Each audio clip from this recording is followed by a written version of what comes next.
She told me she wanted a divorce on our anniversary trip, so I calmly said, "Why wait?" Canceled her flight, left her with the hotel bill, and watched as she was detained by security for unpaid charges. I'm 34, and never in my wildest dreams did I imagine my marriage would collapse inside a luxury resort bathroom in Cabo San Lucas. This trip was supposed to be a celebration, 10 beautiful years as husband and wife. I'd planned everything perfectly, down to the finest detail. A 5-star resort booked months in advance, an ocean view suite, champagne, roses, and a surprise dinner reservation at the most romantic restaurant in town. I wanted to reignite the spark between us, to feel that same love we'd shared when we were just college kids with nothing but dreams. She had seemed excited, at least at first.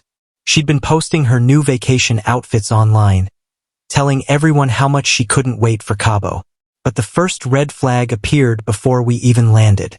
During the flight, she barely spoke to me, too busy texting someone with her phone angled away so I couldn't see the screen. When I asked who she was messaging, she smiled casually and said, "Just work stuff, nothing important." I wanted to believe her, so I did. I told myself I was overthinking, that we were just a bit disconnected. But deep down, something inside me knew that a storm was coming. When we arrived Friday afternoon, the resort was every bit as stunning as the pictures promised. White sand beaches that looked like sugar, water so clear you could see the ocean floor, and service so polished it made you feel like royalty. Our suite overlooked the waves, with a private balcony and a bottle of Dom Perignon on ice. I remember watching her face light up at the view, her eyes reflecting the sunset like fire. For a moment, I thought maybe, just maybe, this trip could heal what we'd been losing. That hope lasted a day and a half. Saturday night, after our anniversary dinner, a private table with candles, music, and the sound of the ocean, we returned to the room. I'd even arranged for chocolate-covered strawberries and more champagne. Everything was set for a romantic night. She smiled politely, excused herself to the bathroom, and took her phone with her again. 20 minutes passed. I played music, adjusted the lights, tried to convince myself she was just fixing her makeup. But when she finally came out, something about her had changed. The warmth was gone. Her face looked cold, determined, almost relieved. She sat on the edge of the bed, hands clasped tightly, and said the sentence that made my whole world tilt. "We need to talk." Then she said it. "I want a divorce." I just sat there, numb. She went on, rehearsed and steady, like she'd practiced this speech 100 times. She said she'd been unhappy for years, that she needed to find herself, that she'd been talking to someone who understood her better than I ever could. That someone was the same person she'd been texting on the plane, a coworker. She swore it wasn't physical, only emotional, as if that made it any less of a betrayal. Every word felt like a knife to the chest. The woman I'd spent 15 years loving had been planning her exit while I'd been planning our celebration. I didn't shout. I didn't cry. I just sat there listening. And somewhere in that stillness, a switch flipped inside me. She wanted freedom? Fine. She could have it. But she was about to learn that freedom comes with responsibility. I looked at her calmly and said, "Why wait? You want a divorce? Then let's start now." The look on her face was priceless, pure confusion. She expected me to fall apart, to beg, to plead. Instead, I gave her exactly what she asked for. She stammered something about, "Maybe we should wait until we get home, and we can try counseling." The same counseling she'd never bothered with when things were falling apart. I told her I appreciated her honesty, and that I agreed completely. We were done. Then I opened my laptop. While she tried to talk me down, I canceled her return flight, contacted the front desk, and transferred half the hotel charges to her name. The resort was happy to split the bill once I explained that my wife would be extending her stay. I'd paid for everything up front, flights, resort, meals, nearly $8,000. But I refused to spend another cent funding the exit strategy of a woman who'd just humiliated me on our anniversary. Sunday morning, I packed my bag while she watched in shock, still trying to convince me I was overreacting. She just announced our marriage was over, admitted to an emotional affair, and somehow thought I should be the one to comfort her. I told her she could figure out her own travel plans. Independence starts now. Then I walked out. The ride to the airport was the most peaceful 20 minutes I'd had in years. My phone buzzed nonstop with calls and messages from her, but I turned the sound off. The flight gave me time to reflect. I thought about the nights she'd claimed to be working late, the way she'd started hiding her phone, the moments she'd pulled away every time I tried to get close. I'd ignored so many signs because I trusted her. That was my mistake. When I landed back home, I took action.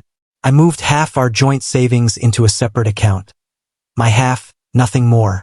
I documented everything she'd admitted to and took screenshots of her posts about the trip. Monday morning, I took a day off work and contacted divorce attorneys. By noon, I had meetings booked with 3 of the best. She thought she was a step ahead, but not anymore. Then Tuesday came, and I got the call that made everything worth it. The voicemail was from the hotel security in Cabo. They said my wife was being detained for unpaid charges. Apparently, she'd extended her stay, ordered room service, spa treatments, bar tabs, you name it, racking up thousands of dollars. When it came time to pay, her cards were declined. She'd maxed them out, probably on that new wardrobe she'd bought for her fresh start. She told the hotel her husband would handle it. But when they called the card on file mine, I politely informed them that my responsibility for her expenses ended the moment she asked for a divorce. She owed the resort nearly $3,000. Security footage showed her arguing in the lobby, red-faced, demanding they call me. But I'd already made my decision. I wasn't going to save her from the independence she'd been so desperate to claim. Actions have consequences, and she was finally meeting hers. That evening, the calls started again. First her, crying and begging for help. Then her sister, screaming that I'd abandoned family. Then her mother, trying to guilt me about leaving her daughter stranded. I repeated the same thing to each of them. She chose this. She's an adult. And adults handle their own problems. When her mother threatened to call the police, I encouraged her, and told her to mention the emotional affair too. That ended the conversation fast. By Wednesday, I even got a call from her coworker, the one she'd been emotionally cheating with. He told me to be a man and help her. I laughed. Apparently, he'd been paying for some of her expenses too, using company funds. I asked if he planned to buy her a plane ticket home. Silence. Guess true love doesn't cover travel costs. By Thursday, the calls stopped. Later, I learned her parents wired money to pay the hotel and get her home. They were furious once they heard the full story. I almost felt sorry for her, almost. When she finally returned the next weekend, she showed up at our house with flowers and a speech about clarity and wanting to rebuild what we had. She claimed the trip had made her realize how much I meant to her. I let her talk, then handed her the divorce papers I'd already filed. Her face crumpled. She tried everything, crying, bargaining, promising therapy, even offering to quit her job. But it was too late. It wasn't just the affair. It was the way she'd planned it all, the deception, the audacity to end our marriage during the very trip I'd designed to save it. I didn't need to hear another word.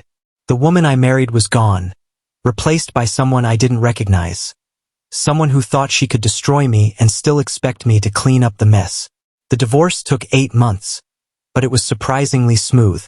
Her lawyer tried to paint me as cruel for leaving her in Mexico, but my attorney presented the timeline, the emotional affair, the premeditated divorce, the fact that she'd chosen to announce it on our anniversary. The judge didn't buy her victim act for a second. She kept her car and her debts, including the money she owed her parents for bailing her out. I kept the house. Ironically, her coworker's career imploded too. Turns out he'd been funding her shopping habits using company money. When his boss found out, he was fired and charged with fraud. Their epic love story ended with him facing federal charges and her moving back in with her parents. Now, 2 years later, I'm happier than I've been in a decade. I'm dating someone new, a woman who communicates honestly, who doesn't hide behind lies, who doesn't need secrets to feel alive. We're taking things slow, but for the first time, the future feels bright again. I still keep one photo from that Cabo trip, the champagne and roses in the resort suite. Not because I miss her, but because it reminds me of a hard lesson. Love without respect is nothing. Trust, once broken, rarely heals. And sometimes, the best revenge isn't getting even. It's walking away with your dignity intact. That $8,000 vacation became the best investment of my life.